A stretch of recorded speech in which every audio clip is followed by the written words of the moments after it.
Estuvimos planteando toda la información correspondiente a los géneros literarios, abordamos por ahí los aspectos comparativos y las características o elementos de textos específicamente que corresponden al género lírico poético y al género épico narrativo, ¿no? Entonces, en esas diapositivas que estuvimos revisando, venía un cuadrito comparativo con los elementos básicos o las características básicas para ambos géneros literarios.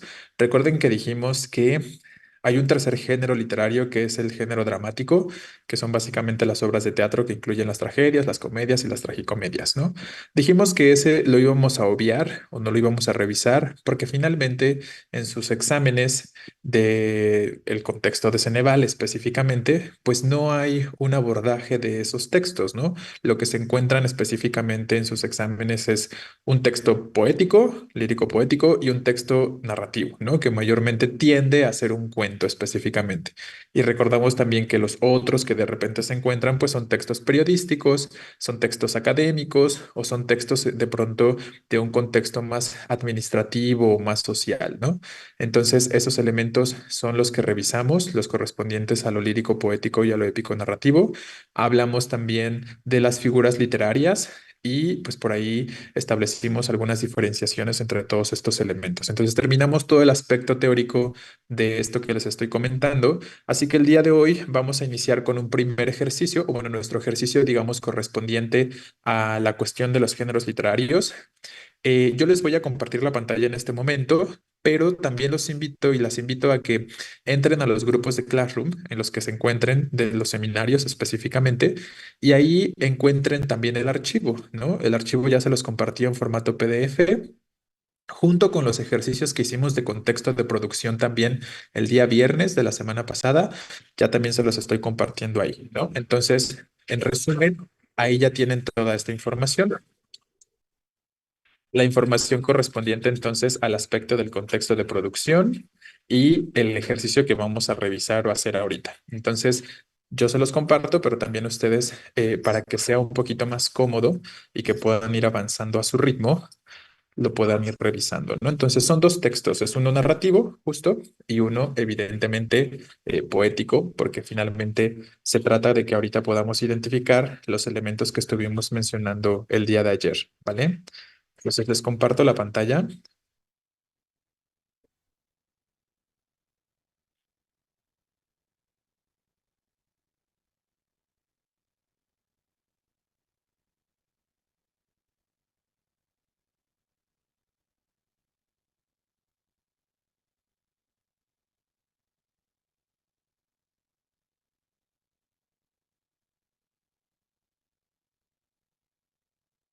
Ahí tienen el archivo. Entonces, así se llama, ¿eh? Ejercicio de Géneros Literarios, Seminario 2024. Y les reitero que lo pueden encontrar también en el grupo de Classroom, en su respectivo grupo de Classroom. Está, por si de pronto no lo encuentran, donde pongo todo el conjunto de ejercicios, ¿no? Donde están todos los ejercicios correspondientes a la tercera vuelta. Entonces, tenemos un par de posibilidades con respecto a esto. Yo les sugiero que en esta ocasión tengamos el primer acercamiento a los textos de forma simultánea, o sea, juntos, para que finalmente vayamos allí esclareciendo y comentando algunos aspectos de lo que podamos ir revisando ahorita y ya ustedes directamente irán dando respuesta a las preguntas, ¿no? Eh, ya después, cuando estemos en en el apartado de comprensión específicamente, que vamos a empezar a tratar probablemente hoy más tarde o si no hasta mañana, la información teórica, ya entonces permitiré que tengan ustedes de manera directa el primer acercamiento con los textos, ¿vale? Pero por ahora, para que nos dé tiempo de revisar estos dos textos en su totalidad, los vamos a ir considerando de forma simultánea. Ya todos tienen el archivo, ¿verdad? Sí lo pudieron encontrar para que vayamos ahí juntos con ello.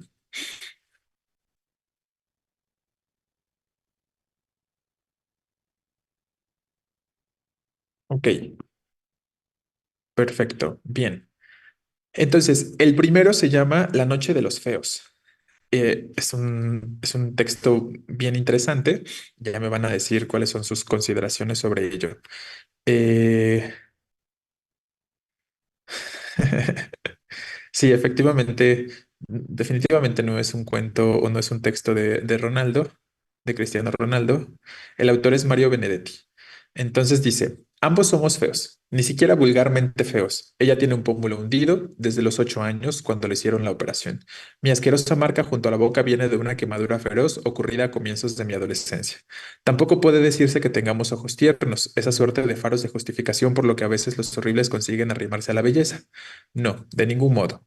Tanto los de ella como los míos son ojos de resentimiento, que solo reflejan la poca o ninguna resignación con que enfrentamos nuestro infortunio. Quizá eso nos haya unido, tal vez unido no sea la palabra más apropiada. Me refiero al odio implacable que cada uno de nosotros siente por su propio rostro. Nos conocimos a la entrada del cine, haciendo cola para ver en la pantalla a dos hermosos cualesquiera. Allí fue donde por primera vez nos examinamos sin simpatía, pero con oscura solidaridad. Allí fue donde registramos, ya desde la primera ojeada, nuestras respectivas soledades. En la cola todos estaban de a dos, pero además eran auténticas parejas, esposos, novios, amantes, abuelitos, vaya uno a saber. Todos, de la mano del brazo, tenían a alguien. Solo ella y yo teníamos las manos sueltas y crispadas. Nos miramos las respectivas fealdades con detenimiento, con insolencia, sin curiosidad. Recorrí la hendidura de su pómulo con la garantía de desparpajo que me otorgaba mi mejilla encogida. Ella no se sonrojó. Me gustó que fuera dura, que devolviera mi inspección con una ojeada minuciosa a la zona lisa, brillante, sin barba de mi vieja quemadura. Por fin entramos. Nos sentamos en filas distintas, pero contiguas. Ella no podía mirarme, pero yo, aún en la penumbra, podía distinguir su nuca de pelos rubios, su oreja fresca y bien formada. Era la oreja de su lado normal. Durante 1 hora y 40 minutos admiramos las respectivas bellezas del rudo héroe y la suave heroína. Por lo menos yo he sido siempre capaz de admirar lo lindo. Mi animadversión la reservo para mi rostro y a veces para Dios. También para el rostro de otros feos, de otros espantajos. Quizá debería sentir piedad, pero no puedo. La verdad es que son algo así como espejos. A veces me pregunto qué suerte habría corrido el mito si Narciso hubiera tenido un pómulo hundido, o el ácido le hubiera quemado la mejilla, o le faltara media nariz, o tuviera una costura en la frente. La esperé a la salida, caminé unos metros junto a ella y luego le hablé. Cuando se detuvo y me miró, tuve la impresión de que vacilaba. La invité a que charláramos un rato en un café o una confitería. De pronto aceptó. La confitería estaba llena, pero en ese momento se desocupó una mesa. A medida que pasábamos entre la gente, quedaban a nuestras espaldas las señas, los gestos de asombro. Mis antenas están particularmente adiestradas para captar esa curiosidad enfermiza, ese inconsciente sadismo de los que tiene un rostro corriente, milagrosamente simétrico. Pero esta vez ni siquiera era necesaria mi adiestrada intuición, ya que mis oídos alcanzaban para registrar murmullos, tosecitas, falsas carrasperas. Un rostro horrible y aislado, perdón, tiene evidentemente su interés, pero dos fealdades juntas constituyen en sí mismas un espectáculo mayor, poco menos que coordinado. Algo que se debe mirar en compañía junto a uno o una de esos bien parecidos con quienes merece compartirse el mundo. Nos sentamos, pedimos los helados y ella tuvo coraje, eso también me gustó, para sacar del bolso su espejito y arreglarse el pelo, su lindo pelo. Hablamos largamente. A la hora y media hubo que pedir 2 cafés para justificar la prolongada permanencia. De pronto me di cuenta de que tanto ella como yo estábamos hablando con una franqueza tan hiriente que amenazaba traspasar la sinceridad y convertirse en un casi equivalente de la hipocresía. Decidí tirarme a fondo. Levantó la cabeza y ahora sí me miró preguntándome, averiguando sobre mí, tratando desesperadamente de llegar a un diagnóstico. Este sería como el primer segmento, ¿no? Y el segundo segmento, un poco como para que entendamos que algo sucedió en el transcurso de lo que señalamos como el número uno y lo que estamos señalando como el número dos. Entonces hay una cuestión intermedia que no se aborda en la narración, pero que entonces podemos sobreentender porque el contexto que nos plantea el número dos, pues tiene una ligera diferenciación, ¿no? No solo apagué la luz, sino que además corrí la doble cortina. A mi lado ella respiraba y no era una respiración afanosa. No quiso que la ayudara a desvestirse. Yo no veía nada, nada, pero igual pude darme cuenta de que ahora estaba inmóvil, a la espera. Estiré cautelosamente una mano hasta hallar su pecho. Mi tacto me transmitió una aversión estimulante, poderosa. Así vi su vientre, su sexo, sus manos también me vieron. En ese instante comprendí que debía arrancarme y arrancarla de aquella mentira que yo mismo había fabricado o intentado fabricar. Fue como un relámpago. No éramos eso, no éramos eso. Tuve que recurrir a todas mis reservas de coraje, pero lo hice. Mi mano ascendió lentamente hasta su rostro, encontró el surco de horror y empezó una lenta, convincente y convencida caricia. En realidad mis dedos, al principio un poco temblorosos, luego progresivamente serenos, pasaron muchas veces sobre sus lágrimas. Entonces, cuando yo menos lo esperaba, su mano también llegó a mi cara y pasó y repasó el costurón y el pellejo liso, esa isla sin barba de mi cara siniestra, de mi marca siniestra, perdón.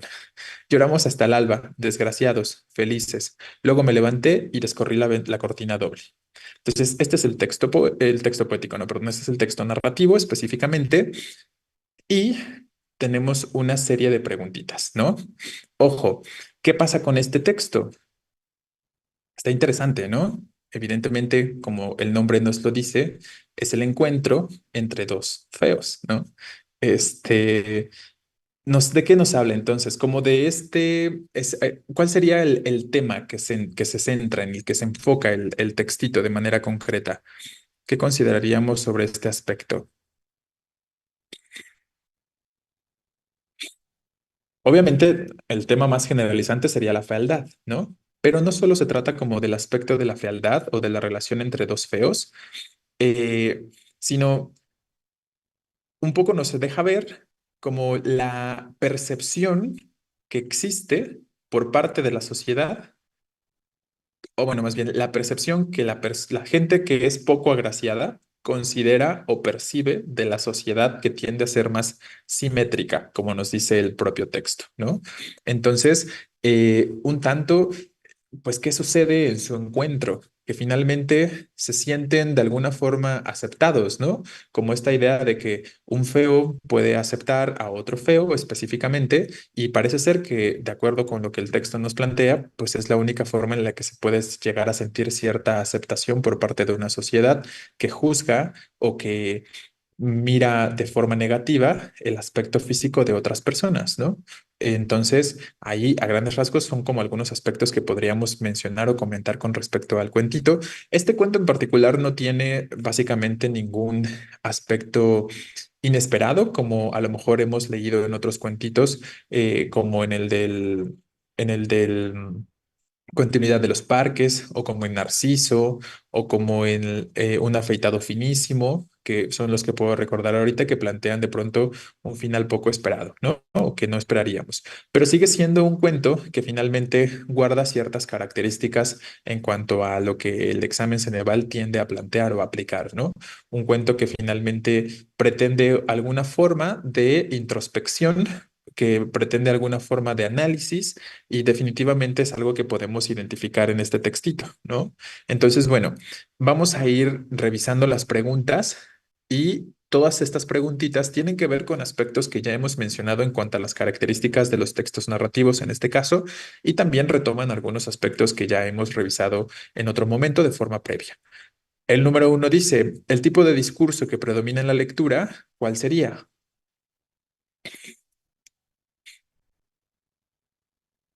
Claro, ¿no? Ya estamos estableciendo desde antes, yo les he estado repitiendo de forma recurrente que el discurso básicamente es narrativo, ¿no? Entonces tenemos la posibilidad de que sea narrativo y descriptivo o que sea narrativo y argumentativo. ¿Qué es lo que hemos dicho cuando hablamos del discurso descriptivo? Que el discurso descriptivo tiende a acompañar, ¿no? Regularmente a textos de orden narrativo o a textos de orden explicativo o expositivo, ¿no? Entonces, justo es algo muy común. El aspecto de señalar una serie de características en el contexto de la narración, ¿no? Y efectivamente es bastante descriptivo cuando nos está planteando cómo son sus rostros, ¿no? Cómo son sus cuerpos, o al menos el de la chica al momento de existir el tacto, cuando se encuentran ya como en el contexto de la intimidad y tal, ¿no? Entonces, efectivamente, ahí queda muy evidenciado. La respuesta para la primera pregunta tendría que ser ese inciso A, ¿no? Voy a señalarlo de todos modos, por si de pronto se van conectando de forma tardía y que puedan ver lo que vayamos diciendo por ahora. Bien. La segunda dice, la frase subrayada en el texto es un ejemplo de qué figura retórica. Esta pregunta no es como se las encontrarían en el examen de Ceneval. En el siguiente texto, en el texto lírico poético, es ahí donde les planteo la pregunta con respecto a las figuras retóricas o a las figuras literarias, a la manera en la que se la podrían encontrar en el examen Ceneval. Ahorita espero que puedan identificarlo, ¿no? Espero que puedan identificar este aspecto. Voy a regresar rápidamente a la frase subrayada en el texto. Ustedes lo pueden hacer también. Nos dice, dos fealdades juntas constituyen en sí mismas un espectáculo mayor, con una sola S. Constituyen un espectáculo mayor. Entonces, ¿qué sería este aspecto que se está señalando aquí? ¿Es una metáfora? ¿Es una hipérbole?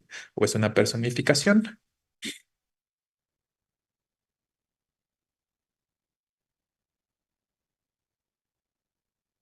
Justo, ¿no? Recuerden que la metáfora tendría que ser un aspecto en el que estemos usando palabras distintas a lo habitual para expresar alguna idea. Si ustedes consideran que es una metáfora, tendrían que poder identificar, ¿metáfora a qué? ¿Es una metáfora a qué cosa? A la fealdad, al rostro, a las lágrimas, ¿no? Recuerden que existen metáforas de manera concreta a algo. Entonces, cuando se trata de una metáfora, ustedes tienen que poder identificar a qué se está tratando de referir con esas palabras que hemos dicho que son poco habituales para expresar ese concepto, ¿no? O esa idea. La hipérbole hemos dicho que es una exageración en cuanto a lo aumentativo o en cuanto a la disminución, pero finalmente un aspecto exagerado. Y la personificación implica que un elemento inanimado, recuerden, le estemos atribuyendo características de un ser racional, ¿no? O sea, como de un ser humano, por ejemplo, que a un objeto inanimado le atribuyamos características de pensar, de hablar, de actuar de ciertas formas, ¿no? Entonces, si volvemos a leer este fragmentito o estas líneas, nos está diciendo, dos fealdades juntas constituyen en sí mismas un espectáculo mayor. Si lo llevamos hacia la realidad, hacia el contexto de la cotidianidad, realmente podríamos considerar que, digo, probablemente la idea cuál es hacer entender que si una persona fea llama la atención, es básicamente lo que nos dice el texto, ¿no? Dos personas feas juntas llaman todavía más la atención, pero decir que es un espectáculo mayor implica, ¿qué cosa? Justo como un tanto de exageración, ¿no? Claro que es como todo un evento, básicamente, es lo que nos está planteando, ¿no? Como decir que dos personas feas juntas es como, wow, algo increíble, algo que nunca se esperaría ver, un espectáculo mayor, ¿no? Efectivamente. Entonces, definitivamente ahí podemos observar este aspecto de la exageración, ¿no? Sí, ajá, exacto, como mucho burlote, como dicen nuestros compañeros por aquí, ¿no? Entonces, sí puede ser de llamar la atención, pero no necesariamente al punto de considerarse todo un espectáculo, ¿no? Entonces ahí vemos el aspecto de la exageración y por eso consideraremos que esta tendrá que ver con la hipérbole. Bien. 3 dice, ¿a qué género literario pertenece la lectura? ¿Creen que es un ensayo, una crónica o un cuento? Que son cosas que ya hemos comentado, ¿no? Y que ya conocen sus características. El ensayo, pues obviamente ahí tendríamos que considerar que existen distintos tipos de ensayo, como hemos dicho, desde el contexto académico hasta el contexto literario, ¿no? Eh, pero claramente, ¿qué podemos observar? Pues estos elementos de la sucesión de las acciones realizadas por personajes, ¿no?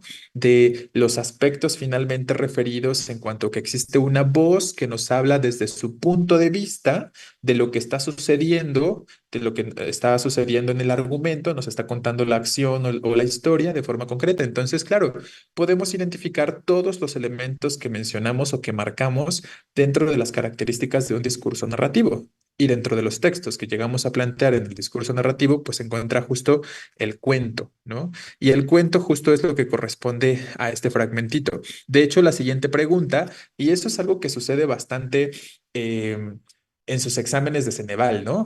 A veces una pregunta del conjunto, o sea, del conjunto de las preguntas que se puedan plantear en un texto, em, nos puede dar la respuesta a otra pregunta de ese mismo conjunto. Sucede, por ejemplo, en el del recado, ¿no? En alguna pregunta les plantean, ¿qué tipo de texto es? ¿Es un cuento de desamor? ¿Es un cuento o una memoria de no sé qué? O sea, les plantean ahí como distintas opciones de géneros literarios, ¿no? Y la pregunta posterior les dice, el cuento menciona X cosa. ¿no? Entonces, ahí las propias preguntas del texto les pueden dar de pronto la respuesta. Y justo es algo similar a lo que sucede en este caso, ¿no? La pregunta 4 dice, qué rasgo físico de la mujer del relato se menciona? Entonces, la idea de un relato tiene que ver sobre todo, digo, puede caber en el aspecto de la crónica, pero sabemos que la crónica tiende a plantear algunas pequeñas diferencias, ¿no? Entonces, efectivamente, la pregunta 4 nos puede también a concretar la respuesta de la pregunta 3 y eso es algo que puede suceder en sus exámenes, les reitero, de admisión, ¿no? De repente pueden llegar a encontrar ahí la respuesta. Efectivamente, ¿no? Podemos identificar qué es lo que podría referir al contexto de la crónica. Perdón, antes de que nos movamos de pregunta, ¿no? Porque por aquí están comentando algo con respecto a esta pregunta número 3. Lo único que podemos observar en este texto con respecto a semejanzas con la crónica es una secuencia temporal, ¿no? Que es lo que hemos dicho que de pronto puede caracterizar a la crónica. Pero finalmente, todos los textos narrativos tienen esa característica de plantear una secuencia temporal, ¿no? Los cuentos plantean una secuencia temporal, la novela plantea una secuencia temporal, lo mismo el mito, la leyenda, tal. Entonces, todos los textos narrativos guardan eso en común, que plantean una secuencia en el tiempo, ¿vale?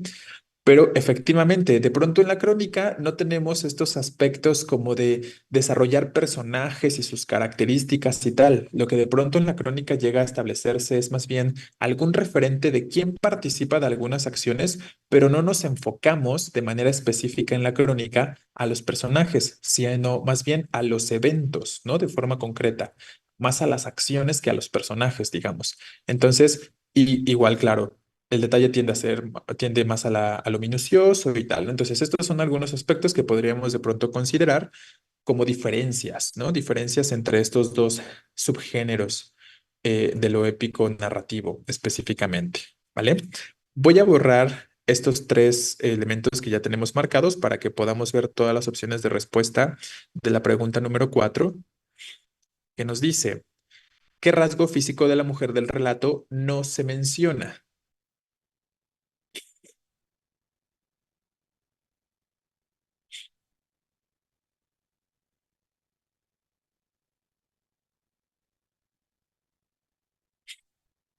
El color de su cabello se llega a decir, ¿no?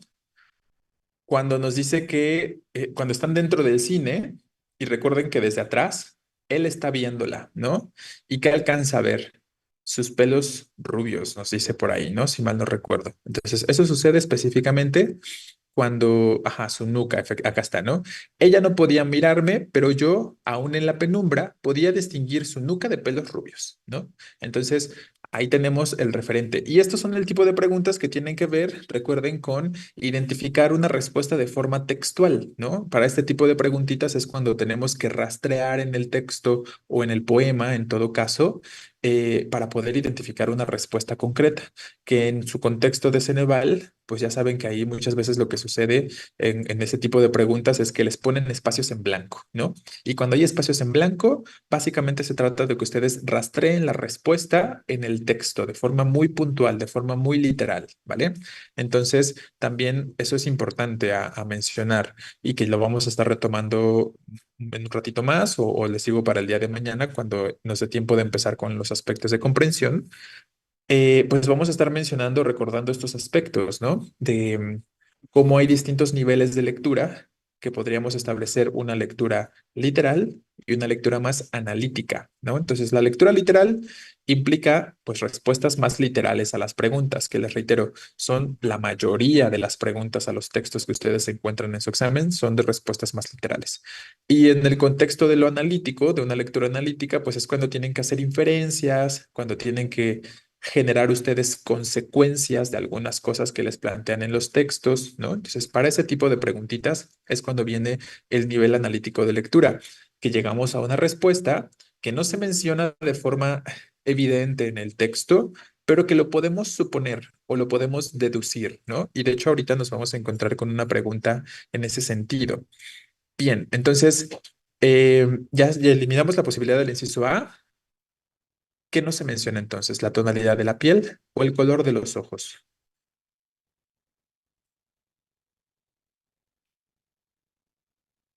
o los dos. Puede ser que haya más de una respuesta, ¿no? Como luego me llega a suceder cuando estamos revisando los textitos.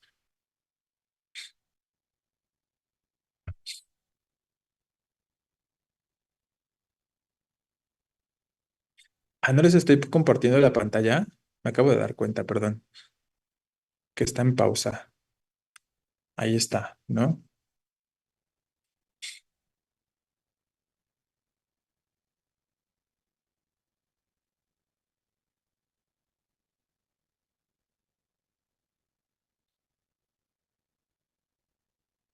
Efectivamente, ¿no? En lo que... No, esto sí se menciona, Ponce. O sea, ahí nos están preguntando qué rasgo no se menciona específicamente. Y sí se menciona el color del cabello, de hecho les dije dónde exactamente, ¿no? En qué parte del texto. Quién sabe si lo alcanzaron a ver, porque creo que ya lo había puesto en pausa por alguna razón sin querer. Entonces tenemos la posibilidad de la tonalidad de la piel y del color de los ojos, ¿no? Ninguno de esos dos elementos se menciona en realidad. Entonces hay dos aspectos que podrían estar señalando aquí como aspectos correctos para el número 4. Tanto la B como la C definitivamente podrían señalar estos aspectos. Efectivamente, solo da como características, ¿no? De la piel solo dice que tiene como algo en el pómulo de su accidente o de su operación.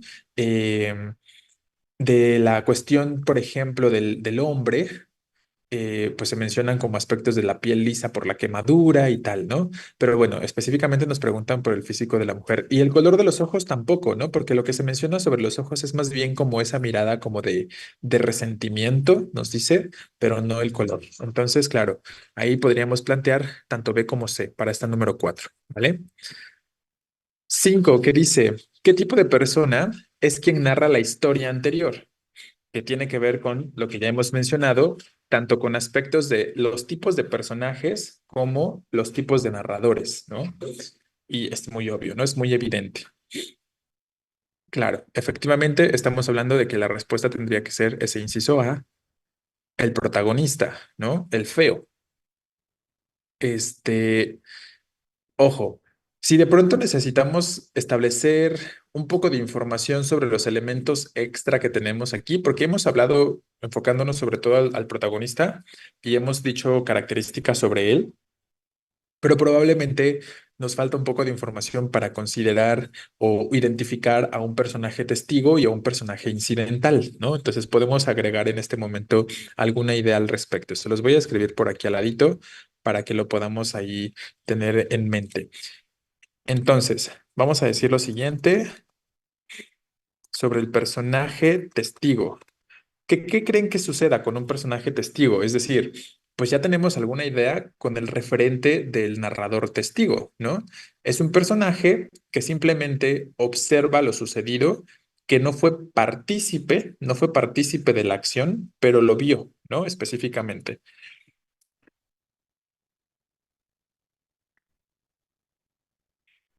Entonces, tal cosa, no fue partícipe de la acción, pero lo presenció.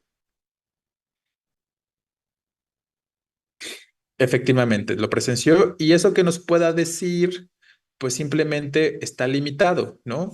Está limitado con respecto a, pues, qué tanto puede saber, ¿no? Él solo puede saber lo que alcanzó a ver, pero no sabe más allá, ¿no? No sabe mucho a fondo. Entonces, vamos a poner que su percepción es limitada.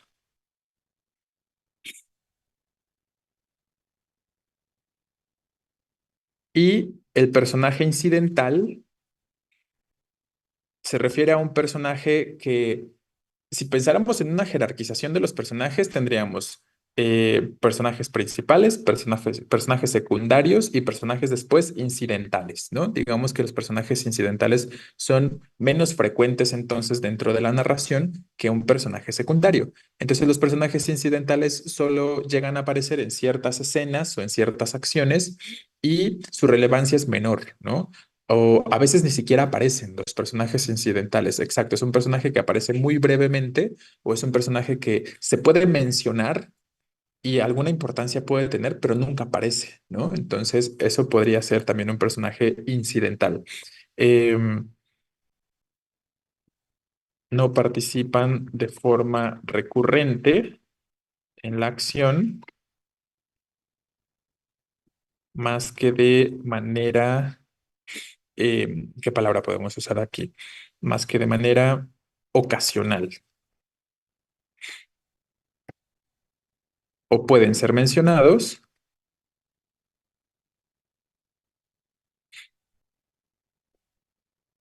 pero no aparecer en la narración, ¿vale? Entonces, ahí tendríamos algún aspecto. Ajá, claro. La idea de incidental lo podemos relacionar con accidental, ¿no? Efectivamente. Entonces, incidental y accidental, yo creo que si hacen esta relación puede quedar un poquito también más claro. Entonces, ¿qué es algo accidental? Pues es algo fortuito, ¿no? Es algo que rara vez sucede o que se supone que rara vez sucede. Entonces, ese personaje también tiene esa característica. Efectivamente, no es importante para el desarrollo de la trama, no es relevante en el sentido en el que si no aparece no se entiende la narración o deja de existir la trama o la narración, ¿no? Simplemente es un personaje que llega a aparecer en algún momento y que eso es todo, ¿no? O sea, no tiene mayor relevancia en realidad con respecto a la narración. Entonces, como un accidente, algo fortuito, algo que salió de repente, que sucedió de repente y listo. ¿Vale? Entonces, bueno, ahí nada más agregamos este extra de información por si de pronto lo quisieran ahí tener presente. Pero bueno, ya saben que normalmente cuando les preguntan por personajes tiene que ver con la idea de identificar al personaje principal, ¿no? O el personaje protagónico. Si pensáramos en el narrador, pues también sería un narrador en primera persona protagonista, ¿no? O protagónico, porque pues la narración de los verbos, si regresamos, nos vamos a dar cuenta de que estamos hablando en primera persona, ¿no? Los verbos, todos ellos están en primera persona. Entonces, quien nos cuenta la historia es también el centro de la acción, ¿no? El centro de del relato. Ay, no sé qué es Rango. Rango, la película de la como lagartijita, sí, ¿no? ¿O no? La verdad es que no estoy muy seguro de que sea Rango. Ah, es un camaleón, ok. Pensé que era una lagartija.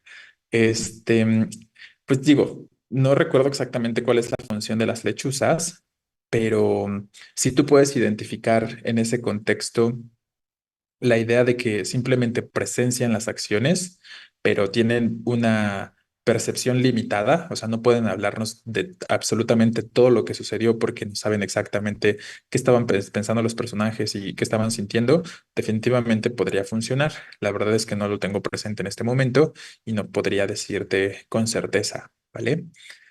Pero eso es bueno, ¿no? O sea, que intenten hacer estas relaciones con cosas que ya conocen o con textos que ya hayan leído o incluso con películas, está bien, ¿no? Con películas que hayan visto, pueden intentar hacer estas relaciones para entenderlo un poquito mejor cuando hablamos de estos aspectos de los personajes, de los tipos de narradores y tal. Obviamente, pues no tenemos como el mismo bagaje y seguramente no conocemos las mismas cosas. Entonces, una disculpa si de pronto no les puedo confirmar, pues hay algún aspecto tan particular, ¿vale?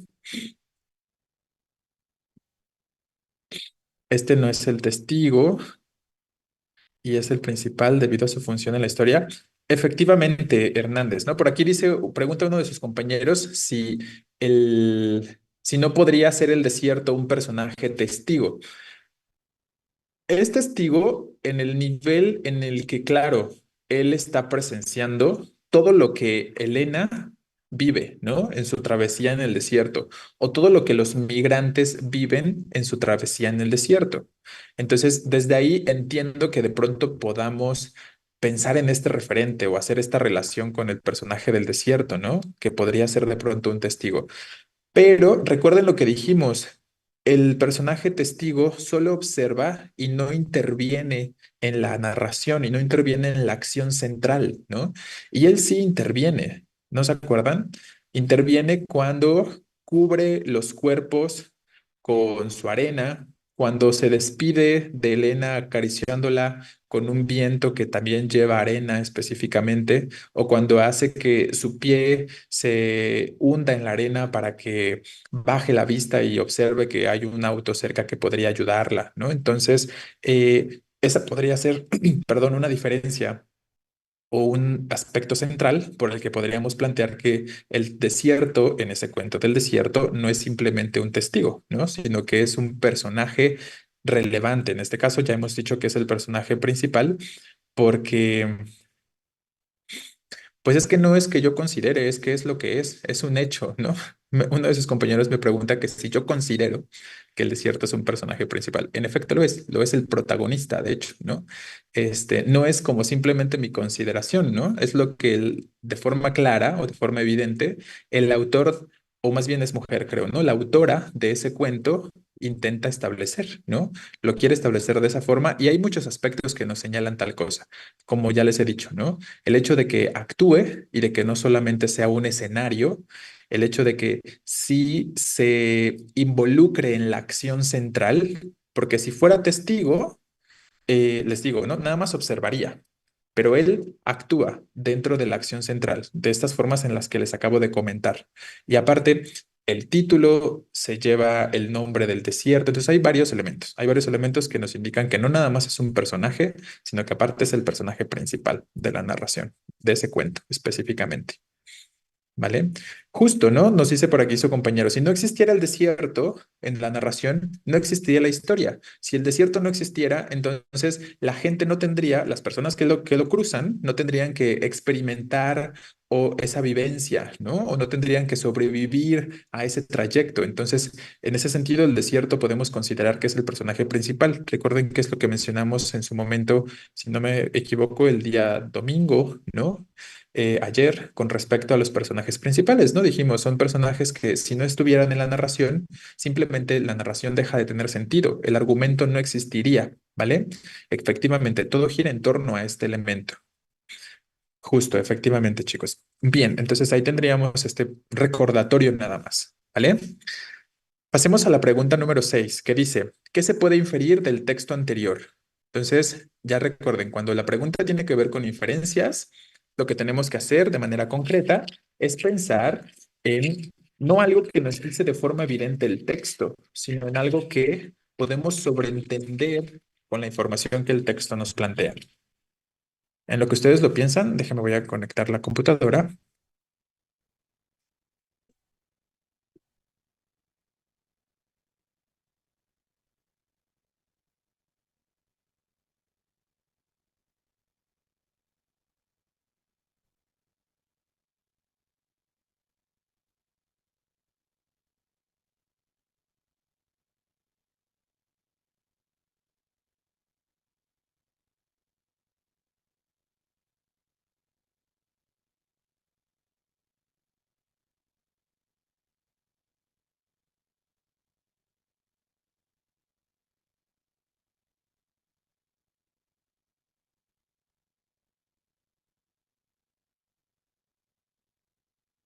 Ok, listo, chicos. A ver, qué me dicen sobre esto entonces? Bueno, por ahí una persona considera que es el inciso B y un par que la A, ¿no? Entonces, nos dice, ¿qué se puede inferir del texto? Recuerden que cuando hacemos una inferencia, también deberíamos poder identificar dónde en el texto puedo justificar esa respuesta, ¿no? Entonces, eso es básico, ¿eh? Cada vez que den respuesta a algo que tiene que ver con inferencias, tienen que poder distinguir en qué parte del texto lo puedo justificar, qué parte del texto me dice el argumento, ¿no? O me puede argumentar esa respuesta, ¿vale? Aunque no lo diga literalmente, son ideas de las que podemos concluir o llegar a conclusiones tales que nos den la respuesta. Entonces, A dice, las personas feas tienen resentimiento hacia las personas atractivas. B, algunas personas que se consideran feas suelen estar acostumbradas a que las miren con desaprobación. O C, el protagonista no cree que la belleza interior tenga valor. Ok, es que en una parte decía que en la confitería los veían y hablaban de ellos. Efectivamente, ¿no? Eso sucede. En este lugar al que entran juntos, nos dicen, ¿no? Se lo quedan viendo, están acostumbrados a eso, o es lo que nos dice el protagonista, que ya está acostumbrado a este aspecto, pero que incluso en ese momento era mucho más evidente, ¿no? Que podía escuchar cómo los comentarios, cómo se aclaraban la garganta, ciertos aspectos que tenían o que él consideraba que implicaba como esta desaprobación, ¿vale? Y ojo con la palabra que se usa, ¿no? Nos dice consideran, ¿no? Están acostumbradas a que las miren con desaprobación. se consideran feas, que justo ese es el planteamiento de la narración, ¿no? En la cina se podría inferir sobre el inciso. ¿Qué es cina? Ah, en el cine, me imagino, ¿no? Ajá. Em, ajá, también, ¿no? ¿En qué aspecto? Voy a borrar este elemento para que podamos volver un poquito al texto y que tengamos ahí algunas consideraciones de manera más concreta.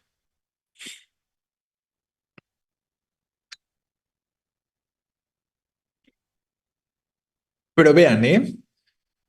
Vean cómo también el aspecto del inciso B nos dice, algunas personas que se consideran feas suelen estar acostumbradas a que las miren con desaprobación, ¿vale? Vamos a regresar a ese aspecto primero, donde está en la confitería, para que lo tengan ahí, acá, ¿no? Dice, la confitería estaba llena, pero en ese momento se desocupó una mesa. A medida que pasábamos entre la gente, quedaban a nuestras espaldas las señas, los gestos de asombro.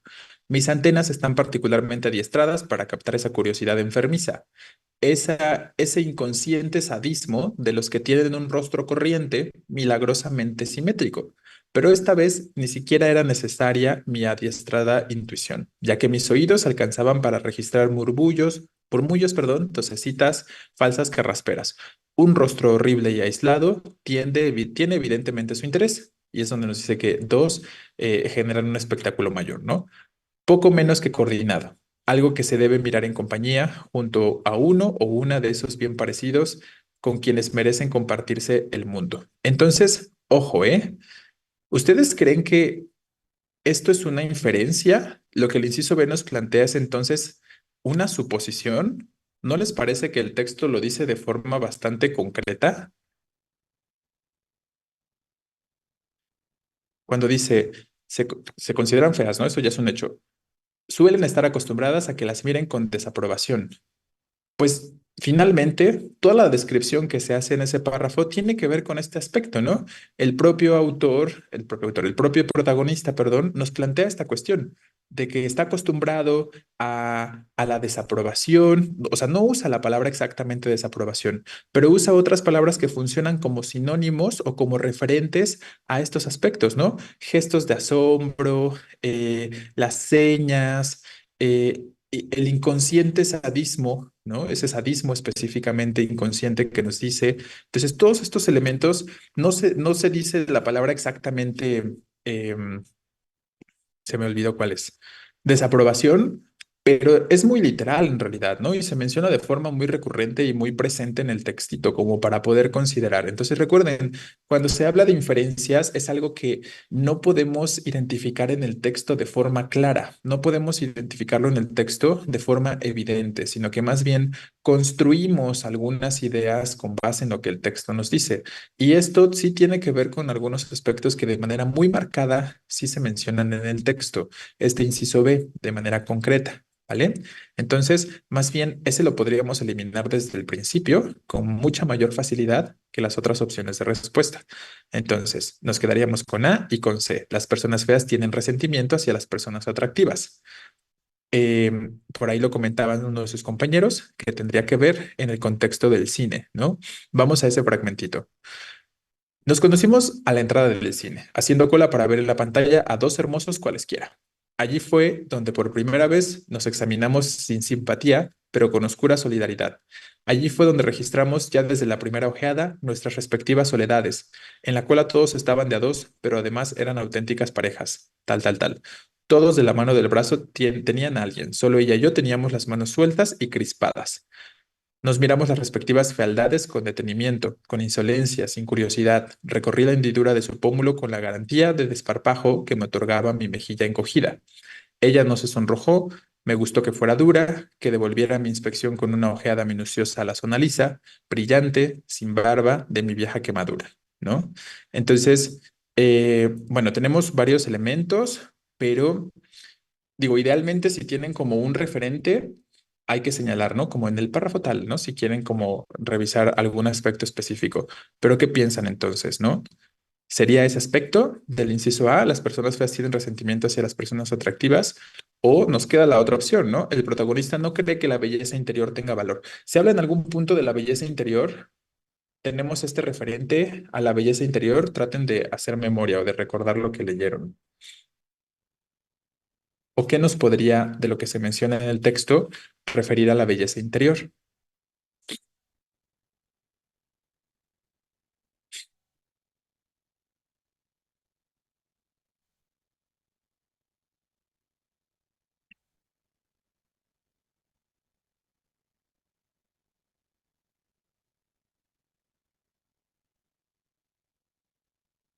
Que es en esta última parte donde se empiezan a tocar algunos aspectos que, no de forma evidente, no de forma literal, en el último y penúltimo párrafo, me parece que habla de eso.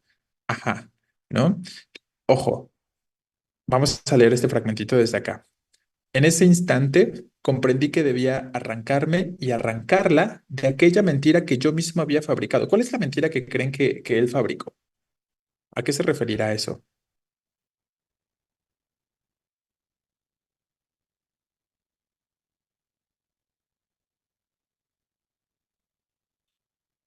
Ujú, no, efectivamente, que la belleza es externa, claro, que la apariencia es lo más importante, que a lo mejor las personas que son feas no pueden amar o no están destinados al amor, ¿no? O sea, que no están destinados a estar solos. O sea, todo este constructo que nos cuenta en la primera parte, todas esas percepciones justo tienen que ver con eso, con sus percepciones, ¿no? Probablemente sí existían algunos aspectos de aquello que se menciona, que se va narrando a lo largo del cuento, y eso es como lo que el análisis de este cuentito, ¿no?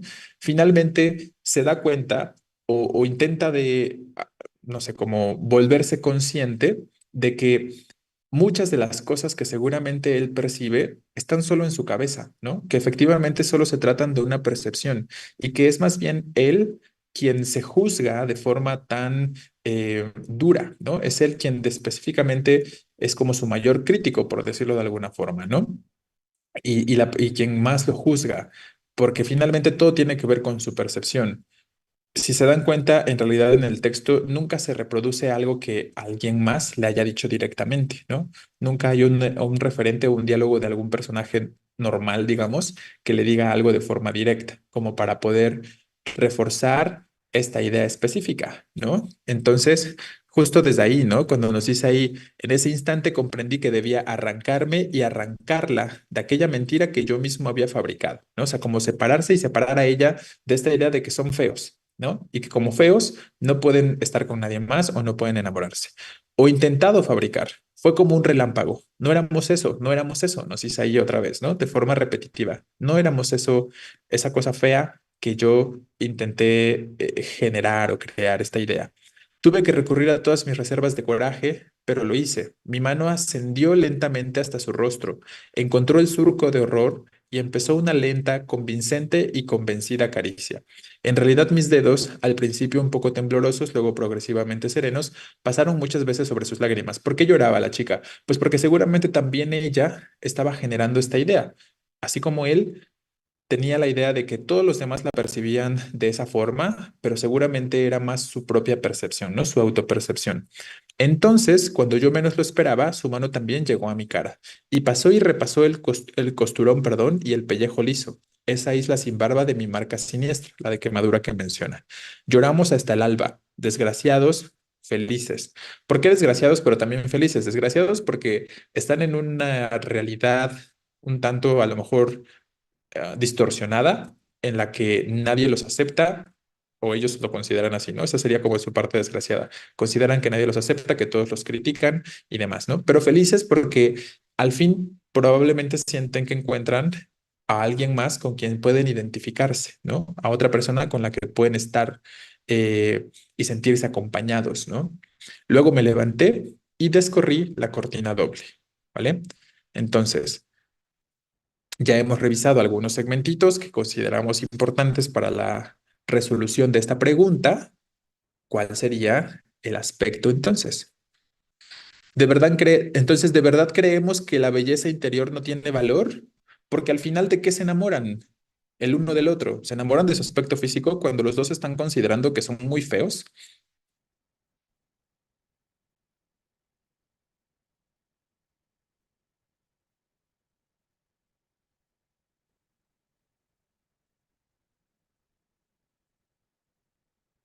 Pues no, ¿no?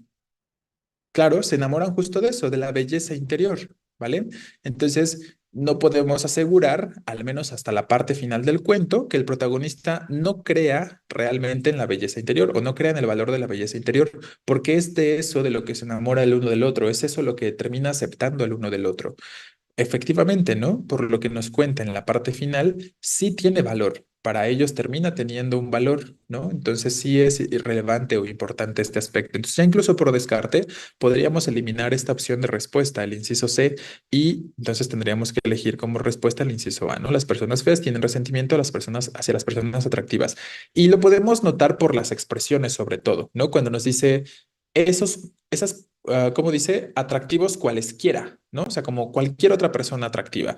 O esos simétricos los llaman, ¿no? O sea, usa como un tanto de forma irónica, no sé si alcanzan a identificar de pronto la ironía constante o recurrente a lo largo de la narración cuando se habla de las personas normales, ¿no? Cuando se habla de las personas atractivas por parte del narrador o por parte del protagonista. Usa como algunas expresiones que nos hacen entender, ajá, milagrosamente simétricas, ¿no? Que nos dan como estos aspectos irónicos y que demuestran, tras esta ironía o tras este sarcasmo, como muchos de ustedes lo entienden, ese resentimiento, ¿no? Entonces, es ahí donde podemos identificar o ver reflejado ese resentimiento hacia las personas atractivas, ¿no? Mediante este tipo de expresiones que reflejan cierto sarcasmo o cierta ironía a lo largo de la narración. ¿Me explico? Entonces, ahí la cuestión con respecto a ello, a esta pregunta número 6. Dijimos que la B no, coronel, porque establecimos que se dice de forma bastante literal, de hecho. No es una inferencia lo que la B plantea. Y la pregunta nos está planteando qué se puede inferir. Y cuando hablamos de inferencias, no encontramos de forma tan evidente la respuesta en el texto, sino que más bien, así como lo hicimos para llegar a ese inciso A, vamos recurriendo a algunos aspectos puntuales como estas expresiones que estamos comentando. ¿Vale? Entonces, tal cuestión. Entonces recuerda, y recuerden, inferir tiene que ver no con encontrar de forma evidente la respuesta en el texto, sino con hacer suposiciones que tengan una justificación en alguna medida dentro del texto, ¿no? Entonces esa sería la cuestión concreta. Exacto, lo que se puede deducir, a la conclusión a la que se puede llegar, digamos, ¿no? Con toda la información que se nos presenta, ¿a qué conclusión podemos llegar? Y esas son las inferencias entonces. Bien. Listo. Vamos entonces al siguiente textito, que este es el texto poético. También es de Mario Benedetti. Entonces, los dos textitos que estamos leyendo hoy son de Mario Benedetti. Este lo vamos a ir leyendo un poquito de forma más lenta, digamos, a ver qué vamos identificando, ¿no? Dice, tus manos son mi caricia, mis acordes cotidianos. Te quiero porque tus manos trabajan por la justicia, ¿vale? Entonces, ojo. ¿A quién está hablando? Recuerden que hemos mencionado algunos elementos de los textos lírico-poéticos, tales como la voz poética o el hablante lírico, el objeto lírico, que es a quien se le habla, y entonces el objeto lírico aquí de forma muy evidente se le está diciendo la razón por la que se le quiere, ¿no? Te quiero porque tus manos trabajan por la justicia. ¿Qué creen que significa eso? ¿Qué creen que significa que las manos del objeto lírico trabajen por la justicia? Tal vez es un policía, ajá, claro, o que puede ser un juez, ¿no? Algo, un abogado, probablemente, algo relacionado con ese aspecto podría ser, ¿no? Entonces vamos ahorita pensando en algunas cuestiones de aquello que pueda llamarles la atención. Si te quiero, es porque sos mi amor, mi cómplice y todo, y en la calle codo a codo somos mucho más que dos. Entonces, ¿qué nos dice acá? Si te quiero, es porque eres mi cómplice. Y eres mi todo, nos dice, ¿no? Y vamos codo a codo en la calle y somos mucho más que dos, nos está diciendo, ¿no? Siento que es un policía hablándole a su arma. Ok, ahorita llegamos a esa parte, ¿no? Tus ojos son mi conjuro contra la mala jornada. Te quiero por tu mirada que mira y siembra futuro. Digo, a lo mejor ahí ya podríamos desestimar la posibilidad de que es un policía hablándole a su arma, ¿no? Porque de qué forma, por más positivos que podamos ser con respecto a las armas, podríamos considerar que un arma siembra futuro, ¿no? O sea, creo que ahí, por la idea de tu mira, que mira. Pero es tu mirada que mira, ¿no? Y siembra futuro. O sea, como tu mirada se refiere como a este aspecto de, pues sí, a tus ojos, ¿no? Específicamente. Entonces, tus ojos son mi conjuro contra la mala jornada. Te quiero por tu mirada, que mira y siembra futuro, ¿vale? Tu boca que es tuya y mía. Tu boca no se equivoca. Te quiero porque tu boca sabe gritar rebeldía. Entonces, ojo, no vayamos identificando cuáles son esos elementos que le gustan, que quiere del objeto lírico. Eh, Le gusta que sus manos trabajan por la justicia. Le gusta o la quiere por su mirada, que siembra futuro, nos dice, ¿no? Le gusta porque su boca sabe gritar rebeldía, ¿vale? Entonces, vayan relacionando estos elementos, ¿no? La justicia, el sembrar futuro, el gritar rebeldía, ¿no? Entonces, todos estos elementos podrían ser ahí importantes de considerar. Si te quiero es porque sos mi amor, mi cómplice y todo. Y en la calle codo a codo somos mucho más que dos. Esta es una repetición de la estrofa previa, ¿no? Y por tu rostro sincero y tu paso vagabundo y tu llanto por el mundo, porque sos pueblo, te quiero. Entonces, ¿qué le está diciendo aquí al objeto lírico? Tú eres pueblo, le está diciendo, ¿no? Y andas por el mundo. Tú andas por el mundo y lloras en el mundo mientras andas, mientras vagas por el mundo y representas al pueblo, nos dice, ¿no? Y por eso es que te quiero, porque representas al pueblo, porque vas andando por el mundo y porque lloras por el mundo, ¿vale? Entonces ahí tendríamos este otro aspecto. Y porque amor no es aureola ni cándida moraleja, y porque somos pareja que sabe que no está sola. Entonces, ¿qué nos dice? El amor no es aureola. Ahí habría que entender algunos aspectos de qué podría significar aureola en ese contexto, ¿no? Y tampoco el amor es una moraleja amorosa, ¿no? No es una moraleja cálida. O sea, no es una enseñanza. Piensen en moraleja como enseñanza, ¿no? No es una enseñanza cálida, no es una enseñanza fácil. Eh, y porque somos pareja que sabe que no está sola, ¿no? Te quiero en mi paraíso, es decir, que en mi país la gente viva feliz aunque no tenga permiso. Entonces, vean, ya se trasladó ahora que este objeto lírico al que le está hablando lo quiere porque lo anhela para su paraíso. ¿Y cuál es su paraíso? Su país, su gente, ¿no? Específicamente, ¿vale? Si te quiero es porque sos mi amor, mi cómplice y todo, y en la calle codo a codo somos mucho más que dos, ¿vale?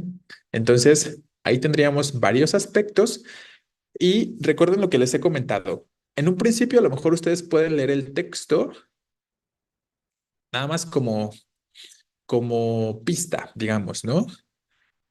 Este texto tiene más o menos las mismas intenciones y los mismos fines ideológicos que la cuidadora de gansos, ¿no? ¿Se acuerdan que la cuidadora de gansos nos habla como más bien de aspectos ideológicos, ¿no? Esa cuidadora de gansos a lo mejor puede representar a una persona concreta, pero finalmente esa persona concreta representa una ideología, representa un movimiento, representa una nación, un pueblo, ¿no? Específicamente. Entonces, algo similar sucede en este texto poético.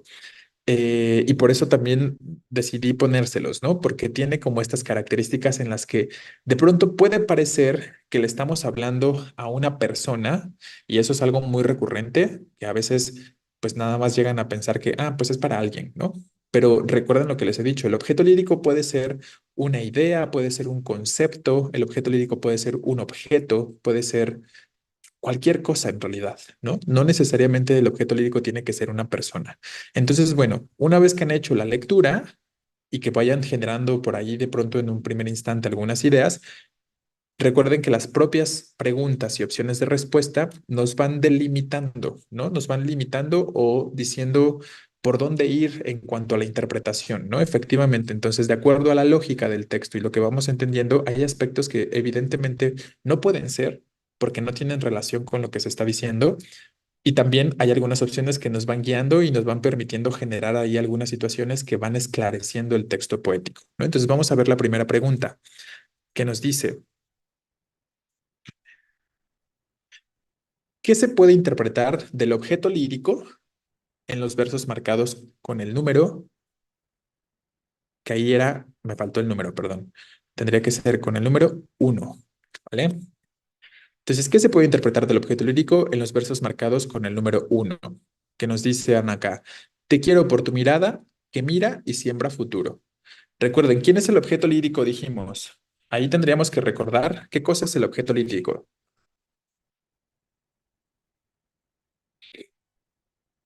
Recuerden que el objeto lírico es el receptor, a quien se le habla, ¿no? A quien se dirige. Entonces, ¿qué podemos interpretar de esa persona o de aquello a quien se le dirigen las palabras?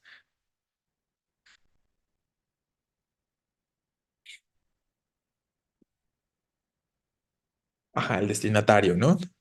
Su mirada brinda una sensación de esperanza, tiene una forma de mirar sin igual o es la única persona que lo ha hecho sentir enamorado, ¿no?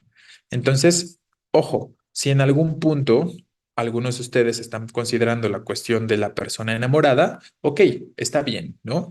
Hasta ahorita no les voy a comentar nada concreto o particular sobre esta pregunta, pero vamos a ir avanzando con las preguntas y se van a ir dando cuenta cómo las preguntas y las opciones de respuesta que se plantean les pueden ayudar a corregir lo que hayan pensado antes, ¿no? Me gustaría que con eso nos quedáramos como mínimo el día de hoy, que las propias respuestas nos guían y las propias preguntas nos guían, ¿no?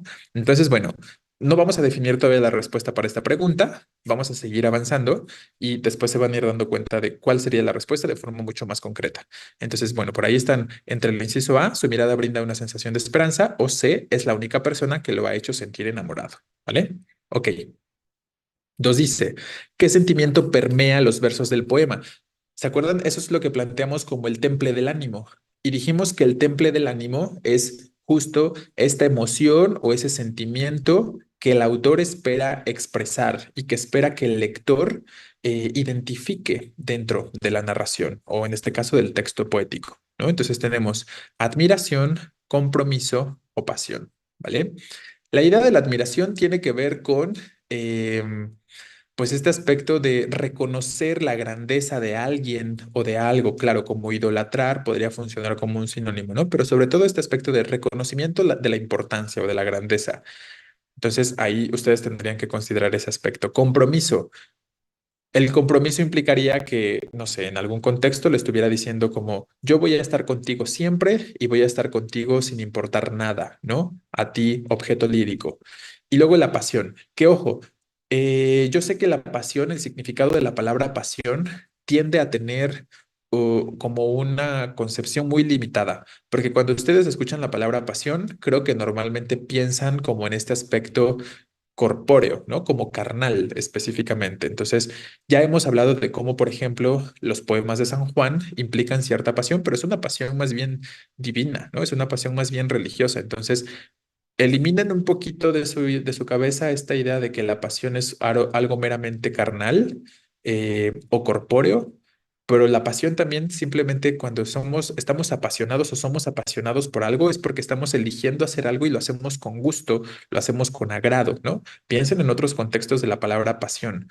Entonces, si ustedes son apasionados por el cine, es porque prefieren eso sobre otras cosas, porque eligen el cine sobre otras cosas y les gusta hacer eso. Entonces, muchos de ustedes serán, podemos decir, apasionados por la medicina, ¿no? O sea, les gusta lo que implica, lo que conlleva, lo disfrutan, ¿no? Esos son los aspectos. Y no piensen como en este aspecto de, ¿no? O sea, como la cuestión meramente carnal o corpórea, ¿vale?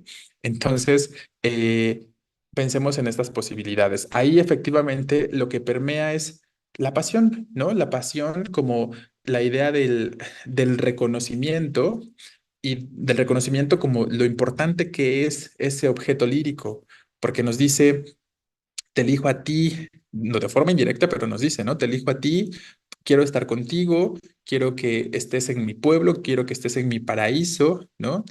Te reconozco por ciertos aspectos, entonces, claro, hay algún aspecto que podríamos de pronto considerar como admiración, pero finalmente la inclinación mayormente va sobre la idea de la pasión, ¿no? Entonces, bueno, vamos planteando esta sí la vamos a señalar desde ahora.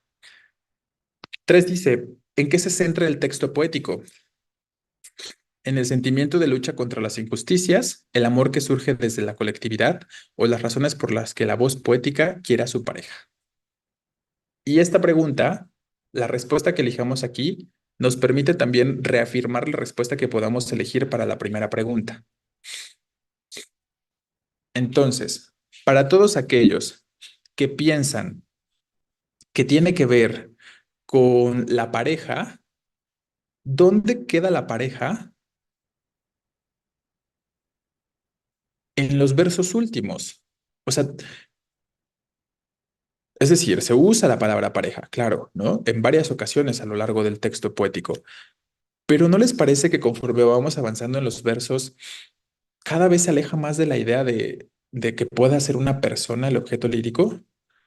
¿No? Entonces, vean, ¿no? Al principio habla de sus manos, y claro, ahí lo podemos relacionar con una persona. Tus manos son mi caricia, mis acordes cotidianos. Te quiero porque tus manos trabajan por la justicia.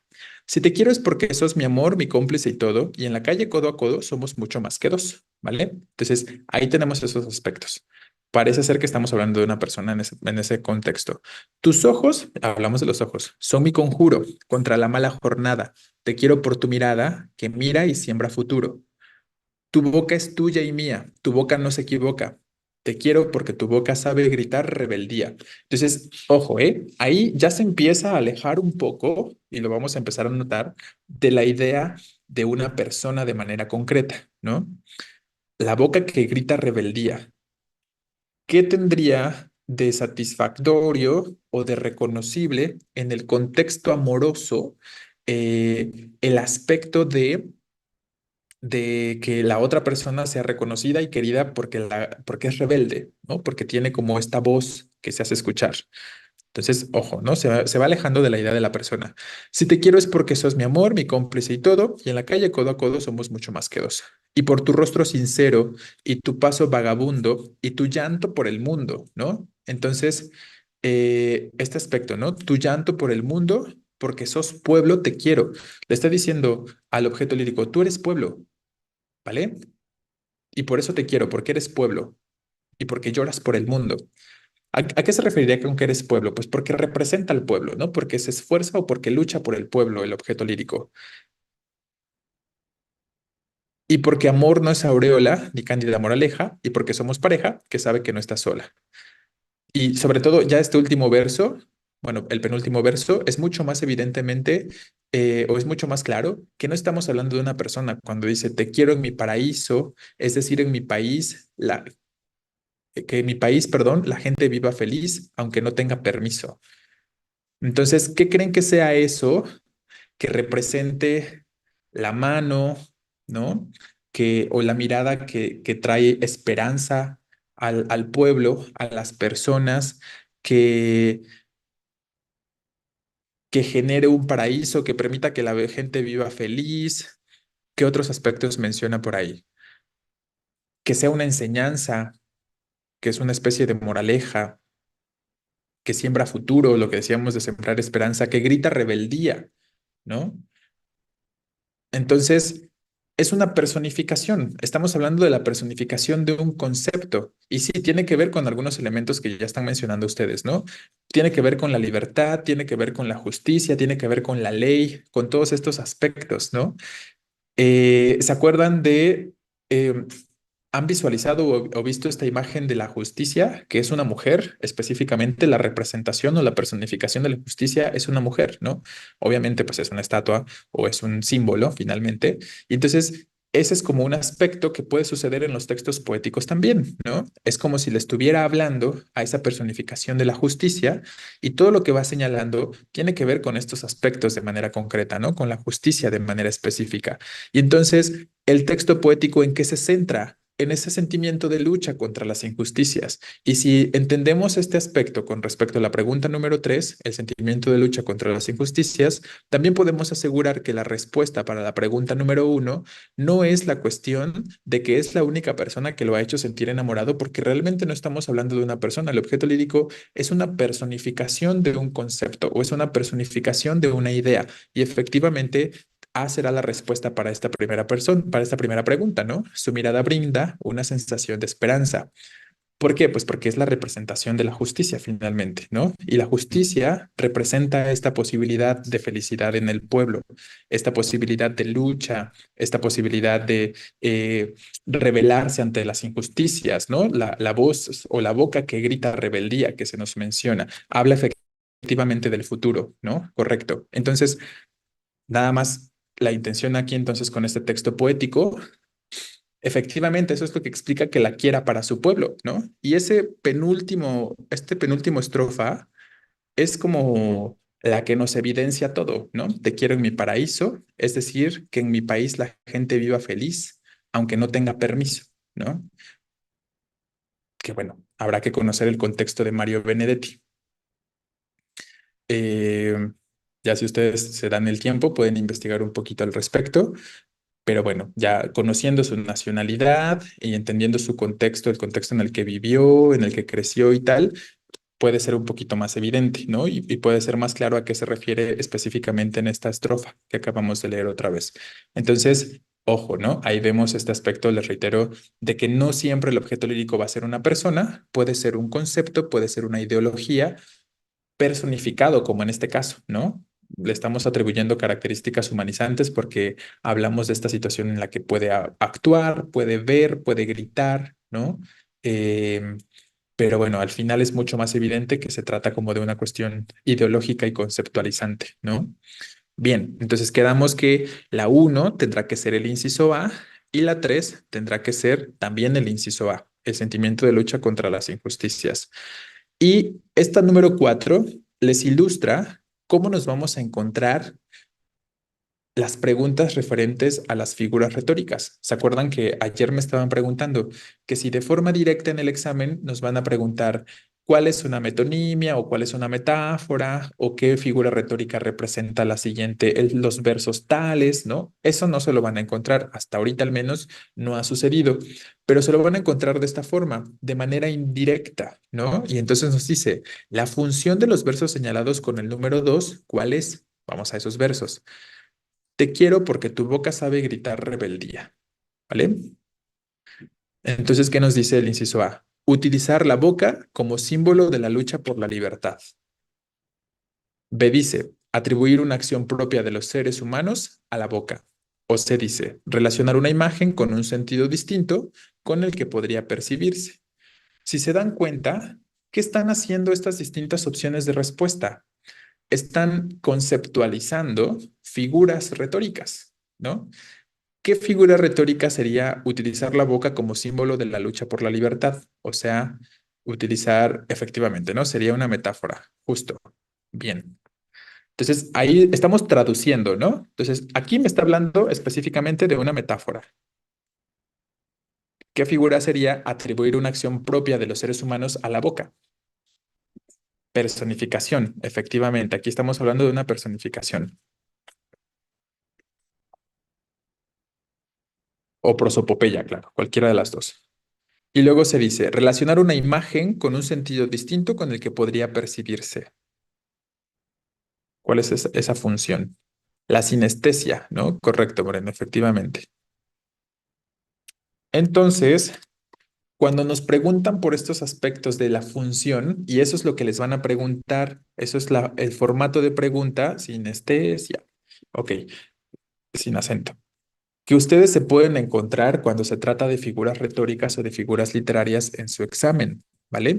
Esto es lo que ustedes van a visualizar. Les van a preguntar por la función de los verbos, o sea, qué se quiere lograr con esos verbos. Y de forma indirecta, realmente lo que están haciendo en las opciones es describirles distintas figuras, ¿no? Y entonces ya ustedes sabiendo de manera concreta, es una metáfora, es una personificación, es una sinestesia, tienen que pensar, tienen que identificar de todos modos la figura, pero entonces tienen que darse cuenta a qué figura refiere cada opción, ¿vale? Entonces, ¿qué creen que sucede ahí en concreto? Yo creo que de forma evidente podemos eliminar la posibilidad de la sinestesia, ¿no? Habría que considerar o A o B, utilizar la boca como símbolo de la lucha por la libertad o atribuir una acción propia de los seres humanos a la boca. ¿Es metáfora o personificación? Voy a mover esto para que lo veamos otra vez. Te quiero porque tu boca sabe gritar rebeldía.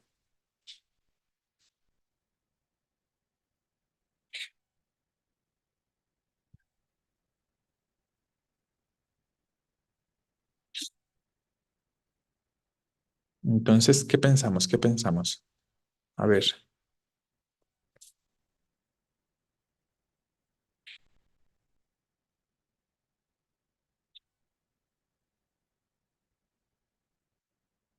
claro, ¿no?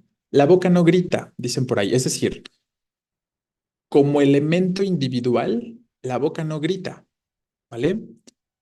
O sea, la boca grita por extensión o por formar parte de un ser racional, ¿no? De un ser animado específicamente. Pero aislar el concepto de la boca y atribuirle la característica de gritar de manera independiente o de manera separada de lo humanizante es lo que tiene que ver específicamente con el aspecto de la personificación, ¿vale? Entonces, efectivamente, la función de los versos que se señalan con el número 2 es una personificación, porque le estoy atribuyendo a la boca características que por sí misma no tiene, ¿no? O sea, la boca se mueve porque nosotros hacemos o generamos ese comando. Pero si habláramos de la boca de forma individualizada o independiente, como se hace en los versos, referiríamos a este aspecto, a la cuestión de la personificación o prosopopeya. Entonces, esta número 4 tendría que ser el inciso B de manera concreta, ¿vale? El A puede ser cercano, o sea, sí, evidentemente guarda cierta relación y podríamos considerar en alguna cuestión tal aspecto, pero finalmente el símbolo de la lucha por la libertad no es específicamente la boca, ¿no? Son varios los elementos que se mencionan como símbolo de la lucha por la libertad eh, y podríamos considerar que es en su totalidad el texto poético, ¿no? Todo el texto poético es el que se refiere como simbólico. Le falta palabras menos comunes. Claro, también ese aspecto, ¿no? Recuerden que hemos dicho que las metáforas es el uso de palabras que son poco comunes o que no utilizamos cotidianamente para referir a algún concepto o alguna idea, cosa que no se presenta del todo en este elemento. Entonces, 4 es B la respuesta, más bien es una personificación o una prosopopeya la que estamos planteando en ese contexto, en esos versitos. Bien, entonces, en resumen, porque por aquí me están preguntando cuáles eran las respuestas de algunas previas, dijimos que uno es A. 2 es C, 3 es A y 4 es B. Bien, ¿queda claro? ¿Tenemos alguna pregunta con esto que hemos planteado hasta ahora? Entonces, bueno, les reitero, el objetivo de este ejercicio, véanlo más como un repaso de los conceptos que estuvimos refiriendo. Me refiero a pues las figuras, los elementos de los textos narrativos, los elementos de los textos lírico-poéticos. Entonces, es importante que vayan teniendo claridad de qué cosa es la voz poética, qué cosa es el objeto lírico. En este caso, en lugar de decirnos, esto tiene que ver con el temple del ánimo, ¿no? La número 2, ¿qué sentimiento permea los versos del poema? Entonces, no nos dicen, ¿cuál es el temple del ánimo? Pero cuando nos preguntan por el sentimiento que podemos sustraer o identificar del texto poético o narrativo, pues tiene que ver con eso, con el temple del ánimo, ¿vale? O aquí vemos, les decía, esta es la forma en la número 3 en la que se van a encontrar las preguntas relacionadas con las figuras retóricas. No les dicen literalmente la figura, pero se las describen, ¿no? Y entonces ustedes tienen que identificar eso cuando les pregunten, no, perdón, es en la 4, cuando les pregunten por la función de los versos. 4 dijimos que era B, arreola. ¿Vale? Atribuir una acción propia de los seres humanos a la boca, la capacidad de gritar, ¿no? Bien, bueno, entonces, si no hay nada más que agregar o nada más que plantear sobre este tema, podemos empezar ya con el aspecto de comprensión, ¿no? Vamos a empezar a plantear algunas ideas sobre el tema, a retomar algunas características de cómo identificar los aspectos esenciales como el tema del texto, las ideas principales del texto, las ideas secundarias y vamos a mencionar ya de forma más práctica, vamos a ir retomando o atribuyendo algunas características extra, pero pues eso lo vamos a estar iniciando por ahí del día de mañana más o menos, ¿no? Entonces, voy a quitar este archivo, les reitero que esto ya se los compartí, ya lo tienen disponible en los grupos de Classroom en los que se encuentren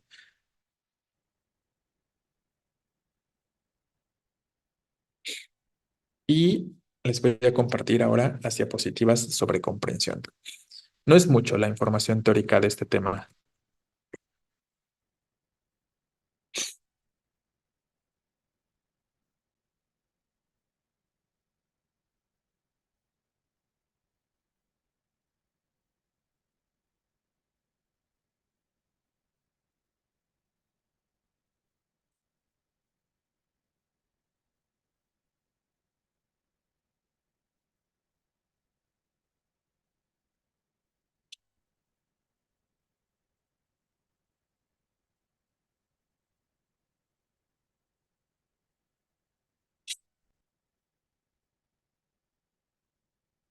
Creo que ya lo están viendo.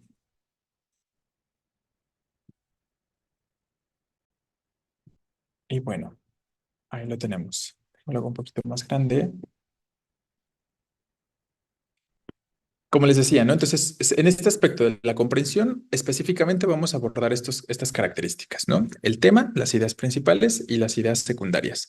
Antes de pasar a ello, de manera concreta, vamos a plantear los tipos de mensaje que un texto nos puede proponer o nos puede generar, ¿no?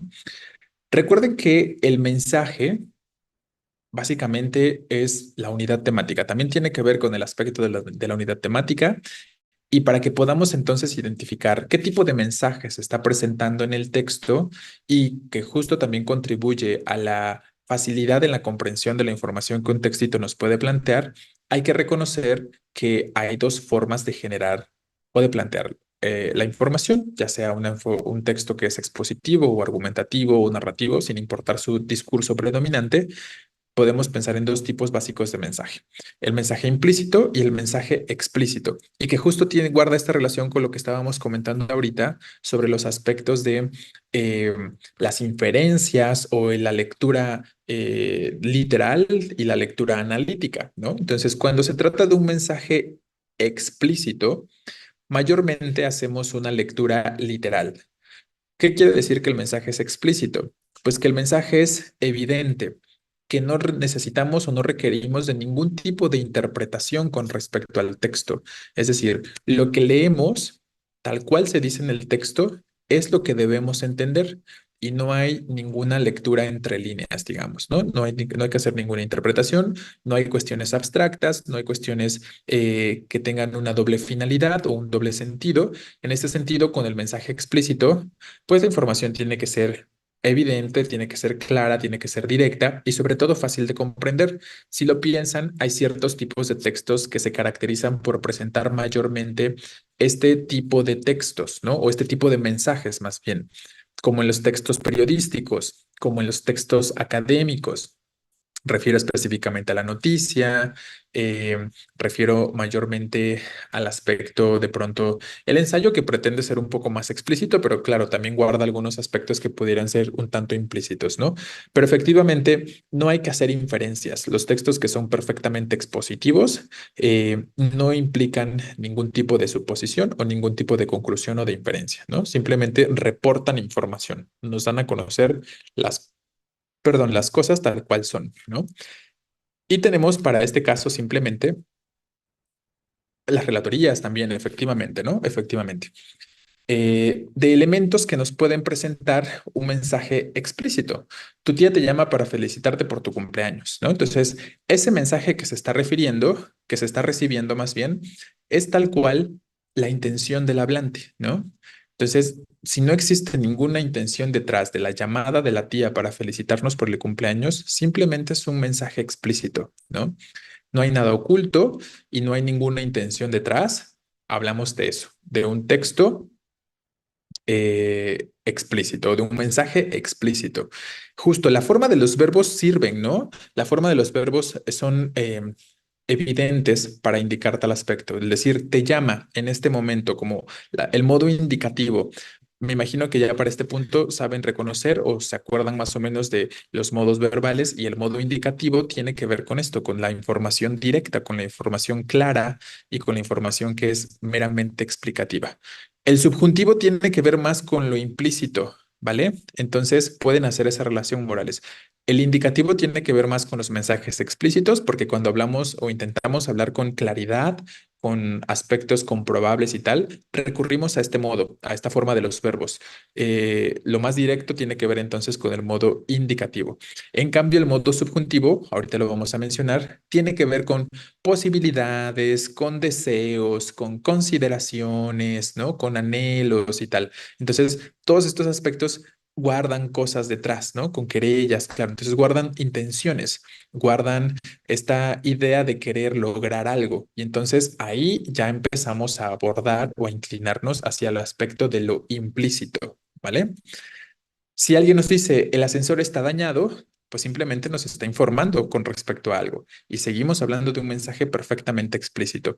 O decir Ciudad de México es la capital de México, pues estamos hablando de un hecho. Entonces, todas las cosas que son meramente datos o todos los textos que presentan hechos o datos concretos son textos con mensajes explícitos, ¿no? Así de simple. Bien.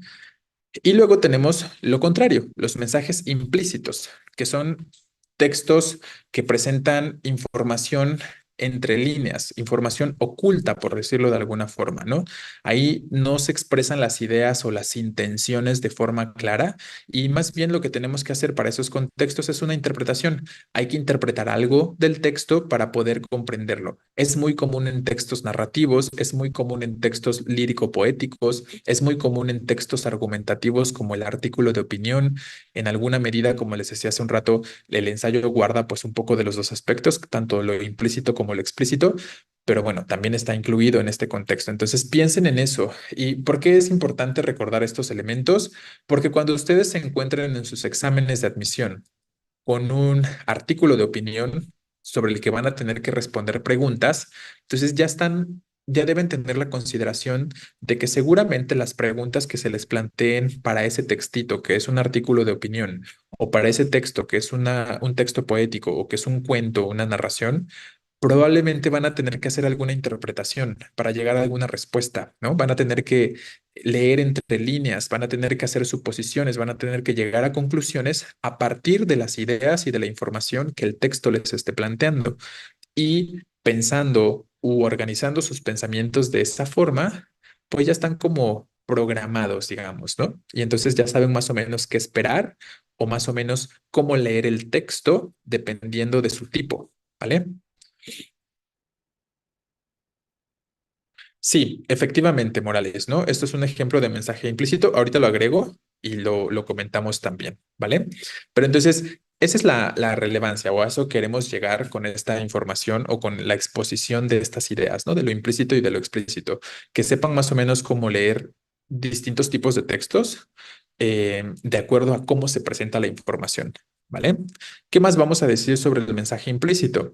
Que aquí el mensaje implícito tiende a presentar una estructura particular. La forma en la que se estructura la información nos va a permitir justo hacer estas deducciones que les decía de las ideas principales y de pronto también es muy común el lenguaje metafórico, ¿no? Cuando estamos hablando de aspectos implícitos, es común el lenguaje metafórico. Por eso decíamos hace un momento, pues está presente en lo poético, está presente en lo narrativo, ¿no? Evidentemente. Les pongo por aquí estos tres ejemplos y agregamos uno más también para que podamos observar el que su compañero nos proporciona o nos plantea, que efectivamente también es un mensaje implícito. Dice, cuando el sol ilumine la punta del alba,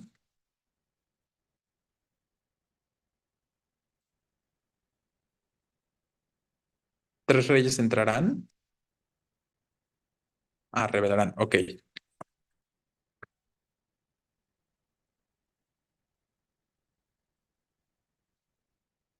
ok. Entonces aquí tenemos algunos ejemplos. Ahorita vamos comentando qué es lo implícito en ese último ejemplo, pero vamos a empezar con el primero. Dice, a caballo regalado no se le mira el diente, ¿no? Esto es un texto, un refrán, ¿no? Un dicho popular. Y es muy común, ¿no? Finalmente los dichos populares, los refranes, esconden cierta enseñanza, esconden, perdón, cierta intención. Entonces, no estamos hablando de forma literal, no estoy diciendo que literalmente cuando me regalen un caballo no le debo ver los dientes, ¿no? ¿Qué es lo que decimos acá de forma inferencial? Correcto, Brito, ¿no? Nos dice aquí su compañera que aquello que es recibido como regalo o aquello que se nos regala, no podemos hacerles críticas o hacerles el feo, no hay que juzgar un regalo, efectivamente, ¿no? Entonces, todos estos aspectos. Entonces, ahí tenemos los mensajes, se tiene que agradecer, claro, ¿no? Entonces, el regalo recibido se debe agradecer y no ver si nos gusta o si es de buena calidad o si agrada o no agrada, ¿no? Simplemente habría que agradecerlo. Entonces, eso es el aspecto que tiene que ver con los mensajes implícitos. Y es justo lo que nos encontramos, ¿no? En estos textos que ya mencionamos ahorita. La idea de hacer inferencias, de llegar a una conclusión con base en la información que se nos proporciona. El segundo ejemplo, el invierno te da frío, pero también vacaciones, ¿no? ¿Cuál sería aquí la cuestión inferencial?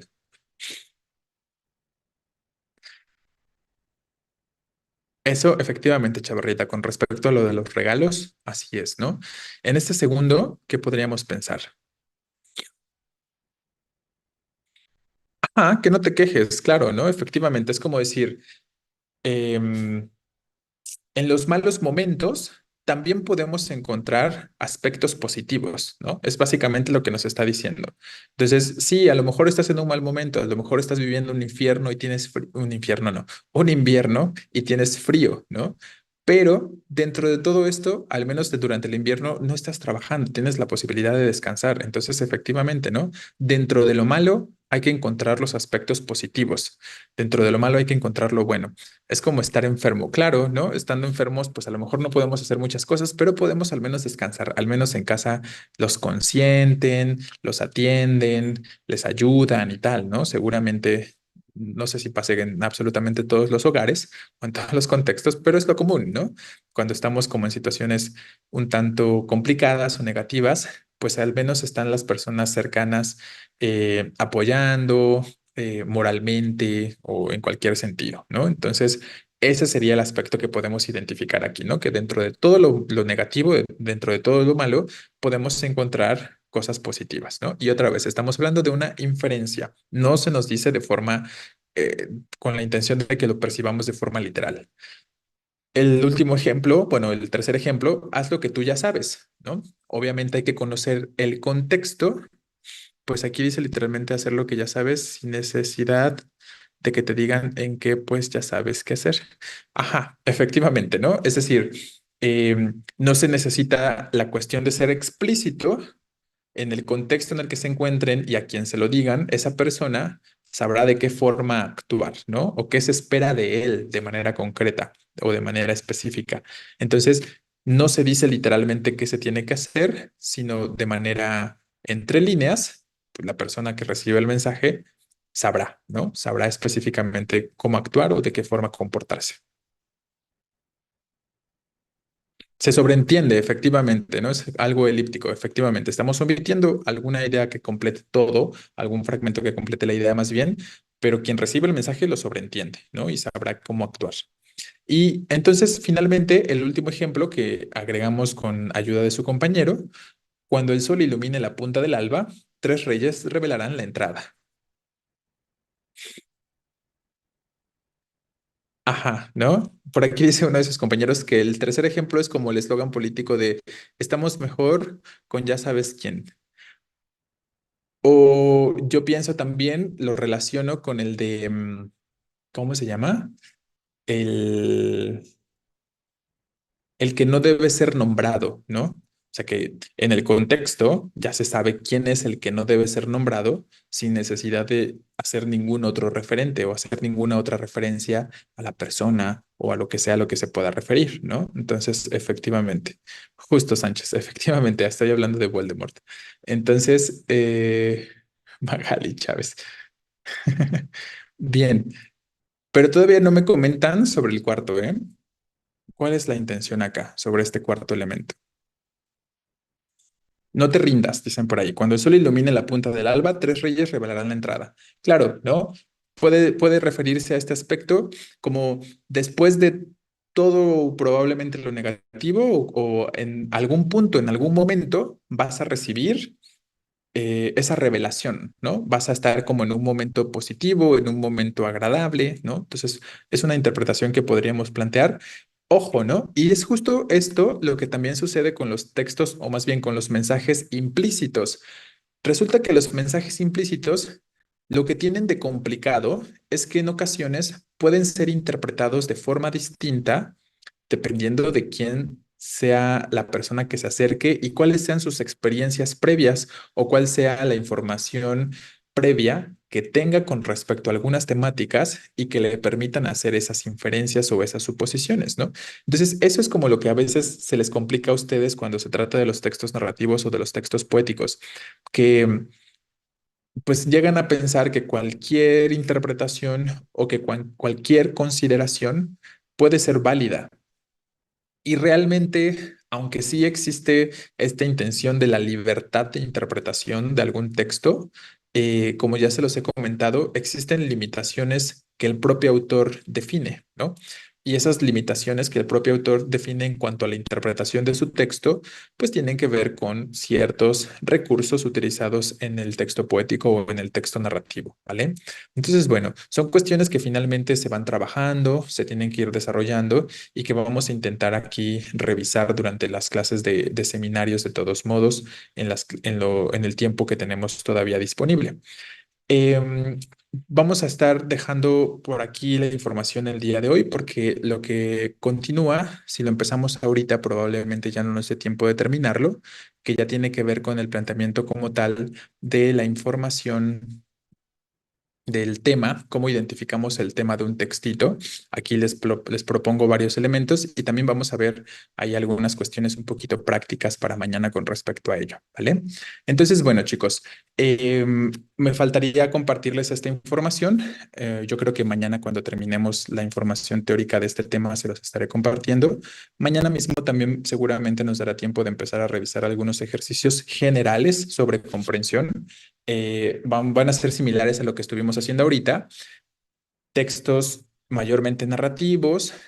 Voy a tratar también de seguir poniendo algunos textos poéticos como para que practiquemos un poquito más sobre ello y que podamos también responder algunas preguntas, ¿no? Pero bueno, al menos ya tendremos estas herramientas que estaremos planteando a partir del día de mañana y algunas ideas o propuestas para que ustedes puedan identificar más fácilmente el tema, el propósito, las ideas importantes y todos estos elementos que de repente les llegan a pedir durante sus exámenes de práctica, ¿vale? No sé si tengan alguna pregunta o algún comentario. Por último,